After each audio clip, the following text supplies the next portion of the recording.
لیکن ہمارے جو استاد صاحب تھے نا وہ تو صرف ایک آدھ چیپٹر چھوڑتے تھے, باقی کہتے ساری کتابیں لکھ کے لے آنا. تو وہ جب وہ سبق دے رہے ہوتے تھے مشقت کا, تو بندہ سوچتا تھا کہ چھٹیاں آرام کرنے نہیں ملی سان, یا یہ والی مصیبت کرنے کو ملی تھی. جہاں چھٹیوں پہ رہے ہوتے تھے مشقت بڑھ جاتی تھی. آج تو ان چیزوں پر ہنسی آتی ہے. مشقت, جد و جہد, ہر لمحے جد و جہد, اور ہر مشقت اپنے ٹائم پر مشقت ہوتی ہے. آج آپ سے کہا جائے بہت سارے لوگوں سے پرائمری کا امتحان دینا ہے تو آپ کہیں گے بائیں ہاتھ کا کھیل ہے. بھئی آپ بائیں ہاتھ کا کھیل ہے, تب نہیں تھا. اور جو آج پرائمری کر رہے ہیں ان کے لیے بھی آج بائیں ہاتھ کا کھیل نہیں. ہر مشقت اپنے وقت پر مشقت رہتی ہے. کسی وقت کسی چیز کا انتظام کرنا آپ کے لیے بڑا قابل تکلیف ہوتا ہے, آزمائش والا ہوتا ہے. بعد میں آپ سمجھتے ہیں کہ یہ تو کوئی مسئلہ ہی نہیں تھا. اللہ نے انسان کو مشقت, ہم نہ سکون ڈھونڈتے ہیں, بس ٹھیک ہے گھر بن گیا, بس ٹھیک ہے اب میں نے بچے پال لیے, بس ٹھیک ہے. او بھائی تو نے آگے بڑھنا ہے, تو نے مشقت کرنی ہے, جد و جہد میں رہنا ہے. وقت فرصت ہے کہاں, کام ابھی باقی ہے, نور توحید کا اتمام ابھی باقی ہے. یاد رکھیں اگر آج جوانی ہے تو بڑھاپا آئے گا. آج اگر صحت بالکل ٹھیک ہے تو آہستہ آہستہ خدا نخواستہ قوا اور اعصاب کمزور ہونے لگتے ہیں. ہمیں نا ذہنی طور پر تیار رہنا ہے. لوگ کہتے ہیں جناب پتہ نہیں میں بڑا پریشان ہوں, ایک مشکل ختم ہوتی ہے دوسری شروع ہو جاتی ہے. میں نے کہا یہ مشکل نہیں, یہی تو مزہ ہے زندگی کا. اللہ کہتا ہے میں نے تجھے مشقت میں پیدا کیا ہے, اور تو کہتا ہے کہ آسانی ہو جائے. اب یہ تو نہیں نہ ہوگا, جس نے جیسا پیدا کیا ہے بات تو اس قادر مطلق کی چلے گی, تیری نہیں چلے گی جب اس نے پیدا ہی مشقت میں کیا ہے. حضرت زید بن ارقم رضی اللہ تعالیٰ عنہ بیمار تھے. یہ ذرا بات سننا میرے کریم کی. اللہ کے پیارے حبیب علیہ السلام تیمارداری کے لیے تشریف لے گئے. تو حضور سید عالم علیہ السلام نے جا کر جناب زید بن ارقم کی طبیعت کو دیکھا تو کمزوری تھی اور وہ پریشان بھی تھے. تو حضور علیہ السلام کو اللہ تعالیٰ نے غیب کے خزانوں کی کنجیاں عطا فرمائی ہیں. قریب مسکرا کے فرمانے لگے زید اس بیماری سے پریشان نہ ہو, اس سے تو آپ نے ٹھیک ہو جانا ہے. اس روایت پر خاص غور کرنا کیا کہہ رہا ہوں. فرمایا اس سے آپ نے پریشان نہیں ہونا, اس سے تو آپ نے ٹھیک ہو جانا ہے, مسئلہ ہی نہیں. ہاں اس کے بعد ایک وقت آئے گا آپ کی آنکھوں کی بینائی رخصت ہو جائے گی اور عمر بھی آپ کی لمبی ہوگی. یعنی ایک بڑھاپا, ایک نظر چلی جائے گی. اب آپ یہاں غور کریں سرکار تربیت کیا کر رہے ہیں. حضور فرما رہے ہیں یہ جو مشکل ہے یہ تو گزرنے والی ہے, اس کے بعد جو مشکل آنے والی ہے وہ اس سے بڑی ہے. فرمایا زید اس کے بعد آپ کی بینائی چلی جائے گی اور عمر بھی لمبی ہوگی, تو بتائیے اس وقت کیا کریں گے. تو حضرت زید بن ارقم رضی اللہ تعالیٰ عنہ عرض کرنے لگے یا رسول اللہ میں اللہ کی رضا پر ثواب کی نیت سے صبر کروں گا. مانا کیا ہے, دکھ قبول محمد بخشا راضی رہن پیارے. ٹھیک ہے اگر بینائی جائے گی اور بڑھاپا آئے گا تو قبول کریں گے, رب کی رضا کے لیے ثواب کی نیت سے صبر کریں گے. ایسے بھی کبھی دنیا میں میدان لگتے ہوں گے کہ بیماری آئے گی, بتایا جا رہا ہے اور پوچھا جا رہا ہے کہ تو کیا کرے گا, تو بتا رہے یا رسول اللہ صبر کروں گا, تو نتیجہ بھی وہی بیان ہو رہا ہے. یعنی سارا سودا نقد و نقد. اسی وقت ہتھیلی پہ سرسوں جم رہی ہے. حضور نے فرمایا کیا کرو گے, یا رسول اللہ صبر کروں گا اللہ کی رضا کے لیے ثواب کی نیت سے. تو حضور فرمانے لگے اگر تو صبر کرے گا تو پھر نتیجہ سن, اللہ تجھ سے حساب نہیں لے گا, بغیر حساب ہی جنت عطا کر دے گا. او میرے بھائی ایک مشکل سے آپ گزر گئے, اب آپ کو اگلی مشکل کے لیے تیار رہنا ہے. بدر ہو گیا, معرکہ بدر ہو گیا, بہت بڑی کامیابی سمیٹ کے مسلمان لوٹ آئے, پورے کفر پر دھاک بیٹھ گئی, بڑے بڑے موٹے کافر سارے بدر میں مارے گئے. ابو جہل مارا گیا, عتبہ عتیبہ مارے گئے, چوٹی کے کافر مارے گئے. تو کیا اس کے بعد پھر معاملہ ختم ہو گیا؟ اتنی بڑی فتح سمیٹ کر مسلمان آئے, لیکن تھوڑے عرصے کے بعد احد میں جانا پڑا. بھئی آپ تو فتح یاب ہو گئے, کامران ہو گئے, اور اس وقت 313 تھے, اب تو 1000 تعداد ہو گئی. لیکن اس کے بعد جو مشکل آئی اس سے بڑی آئی.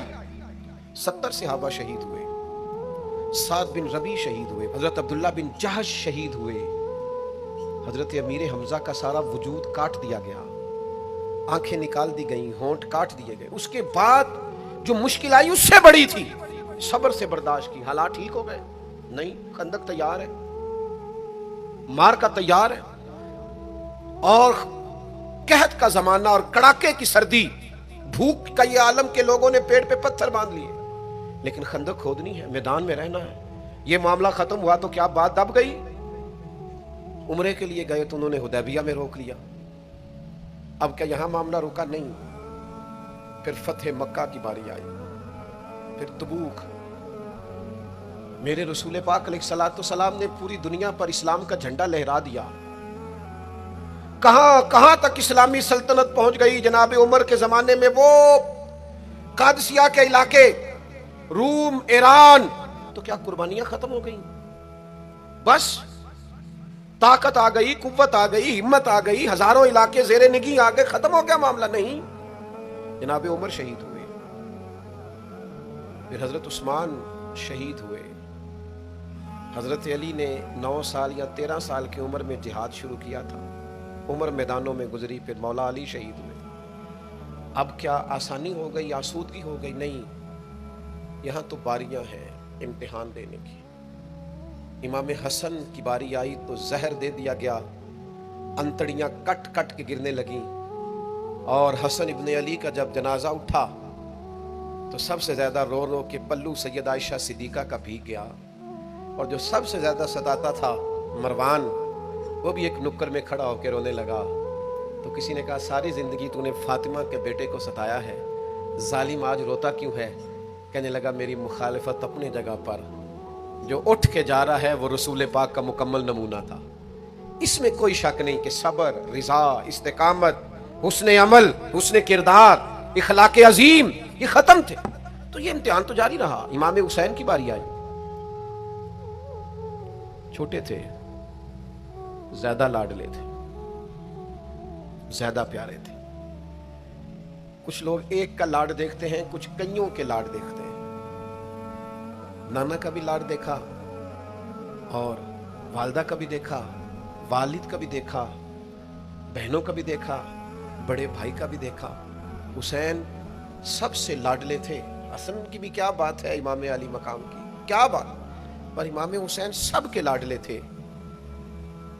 لیکن جب امتحان دینے کی باری کربلا میں آئی تو اکیلے کھڑے تھے، نہ پشت پر نانا، نہ ہاتھ میں شیر خدا کی انگلی، نہ پلٹ کے جا کے ماں کے پلو میں چھپنے کا موقع، نہ حسن موجود ہے کہ بڑے بھائی سے مشورہ لے لیا جائے، کوئی نہیں۔ یہ کون ہے اٹا ہوا، غبار میں اٹا ہوا؟ یہ نبی کا نور عین ہے، یہ بالیقین حسین ہے، اکیلے، اور باقی جتنے تھے وہ سارے چھوٹے تھے۔ وہ بڑا مشکل کام ہو جاتا ہے جب آپ سب سے بڑے ہو جائیں اور صرف آپ کو تسلی دینی ہے، صرف آپ کو دوسروں کو سنبھالنا ہے، وہ بڑا مشکل مرحلہ ہوتا ہے۔ لیکن امام حسین نے اس مشکل مرحلے کو اس طرح گزارا کہ وہ بڑے تھے نا، بس اتنا کہوں گا کہ حسین وہاں پر شکر کرتے تھے جہاں پر صبر مشکل تھا، وہاں پر شکر کرتے تھے جہاں پر صبر مشکل تھا۔ جہاں صبر مشکل سے ہوتا ہے وہ وہاں گردن جھکا کے کہتے تھے آمنا و صدقنا، ٹھیک ہے، دکھ قبول محمد بخشا، بس راضی رہن پیارے۔ آپ اس بات کو یاد رکھیں اور اس کو اچھی طرح سمجھ لیں کہ آپ جب تک مزاج مشقت کا نہیں بناتے، ایک کے بعد دوسری، دوسری کے بعد تیسری، تیسری کے بعد چوتھی مشقتیں راہ دیکھ رہی، اور جو مشقتوں کے عادی نہیں وہ پھر پچھلی صفوں میں ہے، جو مشقتوں کے عادی نہیں وہ پھر کسی صورت بھی نہ نام بنا سکتے ہیں نہ کام کر سکتے ہیں۔ جس کو آرام کرنا ہے، جس کو سکون سے سونا ہے، وہ منزل نہیں پا سکتا۔ آپ کو آگے بڑھنا ہے، آپ کو جدوجہد کرنی ہے، آپ کو کوشش کرنی ہے، آپ کو باہمت رہنا ہے۔ حضرت عمر سے کسی نے کہا تھا کہ میں آپ سے ملنا تو چاہتا تھا، اور دوپہر کا ٹائم تھا، میں آیا نہیں، کہیں آپ سو نہ رہے ہوں۔ تو جناب عمر رو پڑے، فرمانے لگے سویا کرتا تھا کبھی، جب سے ابو بکر یہ چابیاں میرے ہاتھ میں دے گئے ہیں نا، تو دن کی بات کرتا ہے، میں رات کو نہیں سو پاتا، اٹھ اٹھ کے حضور کی امت کی خبرگیری کرتا ہوں۔ رت جگہ میرا نصیب بن گئے ہیں، آنکھوں کی نیند رخصت ہو گئی ہے، لہجوں میں آرام نکل گیا ہے۔ اور بھائی، جب آپ کو جدوجہد کرنی ہے، جب آپ کو آگے بڑھنا ہے، ذہن بناؤ یار، طبیعت بناؤ، آگے بڑھنا ہے، مشقت کرنی ہے، نیند تھوڑی کم لینی ہے، زبان کے ذائقے مزے کے کھانے تھوڑے کم کرنے۔ ہم نے اپنی مرضی سے وہ لیٹے ہیں، وہ آرام کر رہے ہیں، اس سے تھوڑا اٹھ کر سوچنا۔ امام علی مقام کا پیغام یہ ہے کہ تو بڑا تب بنے گا جب تیری زندگی محنت والی، کوشش والی، جدوجہد والی ہوگی، اور پھر اس کے بعد کیا کرنا ہے؟ ایک کوشش کرنی ہے۔ اس کے بعد اگلا کام یہ ہے کہ جہاں رب رکھے نا وہاں رہنا بھی ہے، اس کی رضا پہ۔ جب آپ مسلمان ہوتے ہیں نا، کلمہ پڑھتے ہیں، تو ہم اعلان کرتے ہیں آج کے بعد فیصلے میرے نہیں چلیں گے، فیصلے اللہ کے چلیں گے۔ لیکن پریشانی پتہ کب ہوتی ہے؟ جب ہم فیصلہ اپنی مرضی کا مانگتے ہیں۔ وہ بھائی جب تو مالک کا غلام ہے، بندہ ہے، تو پھر دکھ کس چیز کا نام ہے؟ کسی درویش نے کہا تھا دکھ کس چیز کا نام ہے کہ اللہ کی مرضی اور ہے اور تیرا ارادہ اور ہے۔ تو کہتا ہے بات اس طرح بنے جس طرح میں چاہتا ہوں، رب کہتا ہے نہیں میں نے فیصلہ کر لیا ہے، پھر تو دکھی ہوتا ہے۔ سکھی بھلا کون ہوتا ہے؟ جو رب کر دے وہ کہے بالکل ٹھیک ہے، وہ کہے بالکل۔ اور قرآن مجید نے اسے بیان کیا، رضی اللہ عنہم ورضوا عنہ۔ یہ کربلا کا دوسرا پہلو، ایک پہلو مشقت جدوجہد، ایک پہلو یہ کہ رضی اللہ عنہم ورضوا عنہ۔ اللہ کہتا ہے میرے بندوں کی شان یہ ہے کہ اللہ ان سے راضی ہے اور وہ اللہ سے راضی ہے۔ اللہ ان سے راضی ہے اور وہ بھی راضی ہے اللہ سے۔ اللہ نے جہاں رکھا ہے وہ اللہ سے، ایک پہلو یہ ہے کہ اللہ راضی ہو جائے، ایک پہلو یہ ہے کہ بندہ راضی ہو جائے۔ رب فرماتا ہے ذالک الفوز العظیم، وہ اللہ سے راضی، اللہ ان سے راضی، یہ بہت بڑی کامیابی ہے۔ امام محمد غزالی رحمۃ اللہ علیہ سے کسی نے کہا تھا زیادہ مشکل کیا ہے، اللہ کا راضی ہونا کہ بندے کا؟ تو امام صاحب فرمانے لگے رب تو مہربان ہی بڑا ہے، بڑی جلدی راضی ہو جاتا ہے۔ دو صرف آنسو بہائے، سچی توبہ کے مالک راضی ہے۔ کسی غریب کی مدد کر دے اخلاص سے، اللہ راضی ہے۔ اللہ تو جلدی راضی ہو جاتا ہے، مشکل یہ ہے کہ بندہ نہیں راضی ہوتا۔ یہ اس نے ہر روز ایک نئی امید لگائی ہوئی ہے، ہر روز اس کا نیا رنگ ہے، یہ راضی نہیں ہوتا۔ حضرت موسیٰ علیہ السلام نے اللہ کی بارگاہ میں عرض کی، مالک میری قوم یہ عرض کرتی ہے کہ تو بتا تو ہم سے کیسے راضی ہوگا۔ حضرت موسیٰ اپنی قوم کی عرض لے کر مالک کی بارگاہ میں کوہ طور پہ حاضر ہے۔ او یارو اسے دل کی تختی پہ لکھ لینا۔ عرض کی مالک میری قوم کہتی ہے رب کریم کے حضور عرض کریں کہ ہمیں بتائے ہمارا رب ہم سے کیسے راضی ہوگا۔ تو حضرت کلیم کہتے ہیں جب رب کی بارگاہ میں عرض کیا تو مالک نے فرمایا ان سے جا کے کہو وہ مجھ سے راضی ہو جائیں، بس وہ راضی ہو جائے میں بھی ان سے راضی ہو جاؤں گا۔ حضرت سیدنا عبداللہ ابن عمر رضی اللہ تعالیٰ عنہ کا صاحبزادہ بڑا سخت علیل ہو گیا۔ بچے بیمار ہو جائیں تو تکلیف بڑی ہوتی ہے انسان کی طبیعت کو۔ حضرت عبداللہ ابن عمر کے بیٹے بڑے سخت علیل ہو گئے۔ جناب عبداللہ ابن عمر بڑے پریشان ہیں، کبھی ادھر جاتے ہیں کبھی ادھر جاتے ہیں، اس حکیم کے پاس اس طبیب سخت پریشان ہیں۔ آپ کے دوست احباب دیکھتے ہیں کہ حضرت عبداللہ ابن عمر بڑے سخت آزمائش میں، بیٹے کا انتقال ہو گیا، صحت نہ ہو سکی، اللہ کا حکم آ گیا۔ اب یہ جو انتقال ہے یہ ظاہر ہے بیماری سے زیادہ مشکل کام ہے، بیٹا چلا ہی گیا ہے۔ لیکن وہ لوگ کہتے ہیں جب ہم بعد میں تعزیت کرنے کے لیے گئے تو جناب عبداللہ ابن عمر کو بڑا مطمئن دیکھا۔ تو ہم نے عرض کی کہ حضور اس وقت تو صرف بیمار تھا تو آپ زیادہ تسلی میں نہیں تھے اور اب آپ بڑے تسلی میں محسوس ہوتے ہیں، وجہ؟ تو فرمانے لگے جب تک میری ذمہ داری تھا نا میں پریشان تھا، اب خدا کے کرم اور رحمت کی جگہ پہ چلا گیا، اللہ کا فیصلہ آ گیا ہے اور میں سمجھا ہوں کہ میرا رب اسے اپنی بارگاہ میں بلانا چاہتا ہے، لہذا میں پورے طور پر مطمئن ہوں۔ اب میں اللہ کی رضا پہ پوری طور پر راضی ہوں۔ میرے عزیز جب تک یہ رضا حاصل نہیں، کیا لطیف انداز ہے۔ وہ ہمارے ایک بڑے زبردست رائٹر تھے صاحبزادہ خورشید احمد گیلانی مرحوم، ان کا ایک مضمون چھپا ایک دفعہ، امت کا پہلا صوفی۔ تو وہ ٹائٹل دیکھ کر مجھے بڑی تجسس ہوا کہ کس کو، چونکہ ہم صوفیاء کی جماعت ہیں، کس بزرگ کا تذکرہ کیا انہوں نے، امت کا سب سے پہلا صوفی۔ تو جب مضمون کھولا تو امت کا سب سے پہلا صوفی انہوں نے جناب صدیق اکبر کو قرار دیا، فرمایا یہ پہلے درویش ہے اس امت کے، حضرت ابو بکر صدیق۔ حضرت ابو بکر صدیق علیل ہو گئے، بیمار ہو گئے، تو یہ دیکھیے ذرا ان کا انداز تصوف۔ تو یار دوست پتہ لینے گئے تو ایک روٹین ہوتی ہے نا، جب لوگ تیمارداری کرنے جاتے ہیں تو کہتے ہیں کسی ڈاکٹر کو دکھایا، سب لوگ آپ کے گرد بیٹھے ہیں، تو کہنے لگے ابو بکر طبیب کو دکھایا ہے؟ فرمانے لگے ہاں طبیب دیکھ گیا ہے اور طبیب دیکھتا رہتا ہے۔ تو کہا پھر طبیب نے کیا کہا ہے؟ کہنے لگے طبیب نے کہا فعال لما یرید، طبیب نے کہا ہے بھائی جو میں چاہتا ہوں نا وہ میں کر دیا کرتا ہوں، جو میرا ارادہ ہوتا ہے پھر وہ میں کر دیتا ہوں، وہ طبیب مجھے کہہ گیا ہے، لہذا جو اس کا ارادہ ہونا ہے اس نے۔ اب وہ جو ارد گرد بیٹھے تھے وہ بھی تو صحابہ تھے نا، اس باریک بات کو فوراً سمجھ گئے, کہنے لگے اللہ تجھے جزا عطا کرے. او یارو, تھوڑے دن اگر سکھ سے جینا چاہتے ہو تو ایک ہی علاج ہے, ایک ہی, مالک کی رضا میں راضی رہو. نہ سمجھ آئے تو پھر کربلا والے امام حسین کی طرف دیکھنا. وہ نانا کے کندھوں پہ تھے پھر بھی بڑے خوش تھے, وہ ماں کی گود میں تھے پھر بھی بڑے خوش تھے, شیر خدا کی باہوں میں تھے پھر بھی بڑے خوش تھے, حسن کے ساتھ سفر حج پہ تو بھی بڑے راضی تھے. اور جس دن رجب کے مہینے میں مدینہ چھوڑ رہے تھے تو اس دن بھی کہہ رہے تھے مالک میں تیری رضا پہ راضی ہوں. اور حسین ابن علی رضی اللہ تعالیٰ عنہ نے ہمیں یہ معیار دیا ہے, جس دن شبیہ مصطفیٰ علی اکبر ان کے گھر میں پیدا ہوئے تھے, حسین اس دن بھی بڑے راضی تھے. اور جب اللہ اکبر کہہ کے زخم کھا کے جناب علی اکبر گھوڑے سے زمین پر تشریف لائے تھے اور جوان بیٹے کو سہارا دے کر انہیں اٹھانا پڑے تھا, حسین اس دن بھی رب کی رضا پہ بڑے راضی تھے. اور جب چھوٹا سا بیٹا ان کی گود میں اس کی سانسیں اکھڑ رہی تھیں تو امام علی مقام اس وقت بھی اپنے رب کی رضا پہ بڑے ہی راضی تھے. حد ہو گئی,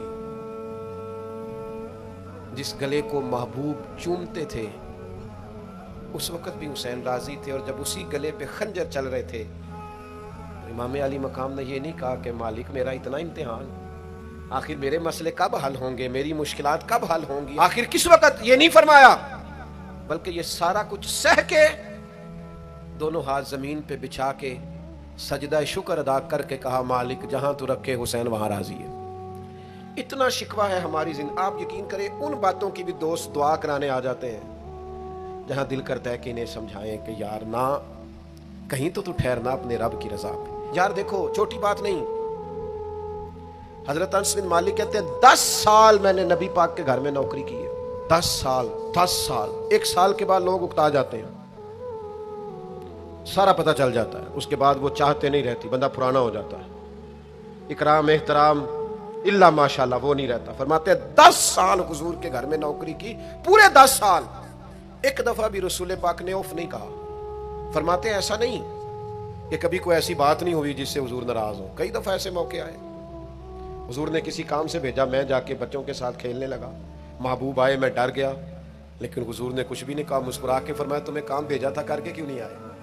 او یار آپ ٹھہرے تو صحیح, استقامت تو ہو, ذرا سی بات پہ بلبلا اٹھنا, تڑپ جانا, ہر چیز سے الجھ جانا, یہ بندہ مومن کی شان نہیں. طاقتور زندگی گزارو, طاقتور. ایک تو یہ کہ مشقت کرنی ہے, دوسرا اللہ کی رضا پہ راضی رہنا, اور تیسری بات یہ سوچیں کبھی ذاتی قسم کی نہیں بنانی, سوچیں ملی قسم کی, قومی آفاقی سوچیں. اتنے دوست ہماری خانقاہ سے وابستہ ہیں, یہاں کسی آستانے سے وابستہ ہیں, کچھ ہمارے پاس مدرسے میں پڑھتے ہیں, کہیں بھی آپ پڑھتے ہیں. آپ کی سوچیں جب تک ملی اور قومی نہیں ہوتی, آپ بہت زیادہ بھی باصلاحیت ہیں تو آپ کوئی کردار نہیں ادا کر سکتے. آپ کو اللہ نے جو صلاحیت دی ہے وہ دین کے لیے خرچ کریں, کوئی بھی صلاحیت ہے آپ کی, عزیز وسیع الظرفی وسیع المشرب, آپ اپنی صلاحیت سے قومی فائدہ کریں. آپ کیا مطلب ملی باتیں, چھوٹی باتیں, چھوٹا سا ذہن, چھوٹی سی بات, آپ وسیع بات کریں. امام بخاری لکھ گئے, ایک مخصوص فقہ کے مقلد تھے امام صاحب, لیکن انہوں نے بخاری میں یہ رنگ نہیں اختیار کیا کہ جو کسی اور مسلک پر چیزیں دلائل کرتی ہیں, فقہ کے مسلک کی بات کر رہا ہوں, کسی اور مشرب پر تو میں نے لینی نہیں. انہوں نے کام کیے تو قومی سطح کے کیے, چھوٹے چھوٹے ذہن, چھوٹی چھوٹی باتیں. ہمارا ہی مدرسہ نہیں, دنیا میں مدرسے, ہماری خانقاہ نہیں, دنیا میں خانقاہیں. ہم اگر ایک دوسرے سے لوگوں کو توڑنے لگیں گے تو ملی کام نہیں ہوگا.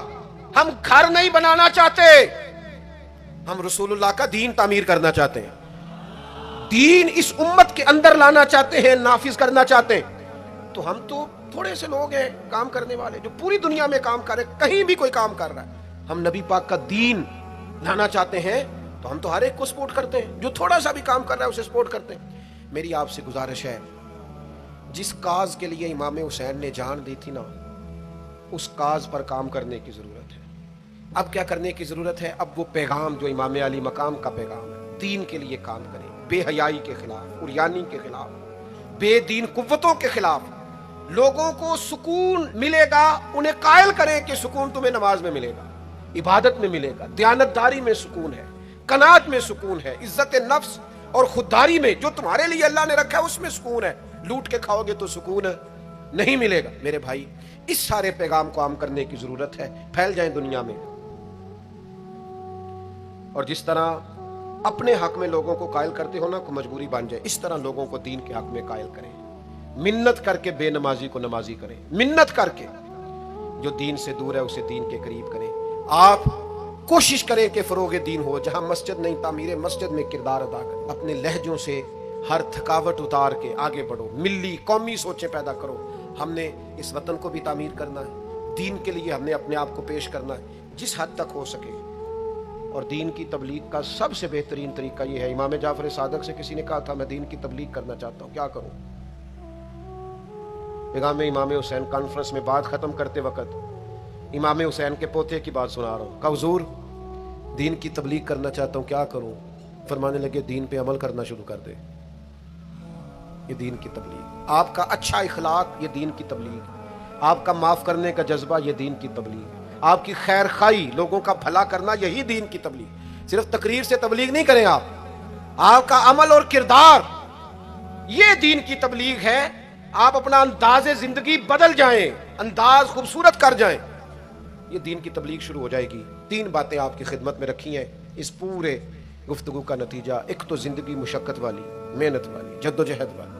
یہ جو نوجوان آرام ڈھونڈتے ہیں نا، سکون، اقبال کہتے ہیں لہو مجھ کو رلاتی ہے جوانوں کی تن آسان، یہ تیار ہو جائیں، مشقت، جد و جہد، کوشش۔ اور دوسری بات، اس کوشش کے بعد بھی رب جو فیصلہ کرے رب کے فیصلے پر راضی رہیں، مقام تسلیم و رضا والی زندگی گزاریں۔ اور تیسری گزارش، سوچیں سطحی نہیں، ذاتی نہیں، عالمی سوچیں۔ میں بڑے درد سے یہ بات عرض کروں، لوگ اپنی ذات کے لیے دین کا استعمال کرتے ہیں، اپنی ذات کے لیے۔